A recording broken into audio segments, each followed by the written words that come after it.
বিশ্বকাপ নিয়ে বাস্তব চিত্র তুলে ধরলেন আল্লামা সাদেকুর রহমান আল আজহারি। তার কথাগুলো শুনেন, তার কথার মধ্যে অনেক সত্যতা আমি খুঁজে পেয়েছি, আপনারাও পেয়েছেন কিনা একটু তার কথাগুলো একটু শুনেন। বিশ্বকাপের উন্মাদনায় চারদিকে যখন ব্রাজিল আর আর্জেন্টিনার পতাকা যখন উঠছে, চারদিকে যখন একটা উন্মাদনা ছড়িয়ে পড়েছে, এই উন্মাদনার সময় আসলে আমরা নিজেরা কতটুকু মুসলিম একটু নিজের প্রশ্ন করেন। ফজরের নামাজের সময় আপনার খেলা চলতেছে, সেই খেলার জন্য আপনি পাগল পাড়া।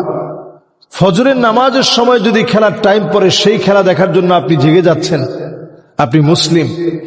এই কিছু মানুষ ফুটবলের মধ্যে লাথি দিচ্ছে, সেই লাথির কারণে আপনি পাগল পাড়া হয়ে আছেন।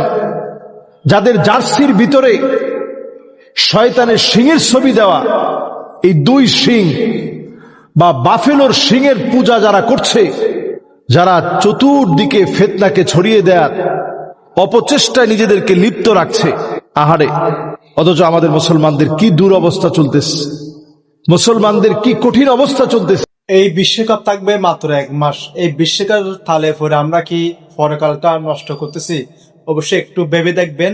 আসলে দল সবাই করেন, কেউ ব্রাজিল করে, কেউ আর্জেন্টিনা করেন। আসলে দল অবশ্যই করবেন, ঠিক আছে, কিন্তু সবার আগে নিজের ধর্মকে প্রাধান্য দিতে হবে। কারণ এই দুনিয়ার জীবন জীবন নয়, পরকাল হচ্ছে আসল জীবন। এটা একটু মাথায় রাখবেন প্লিজ।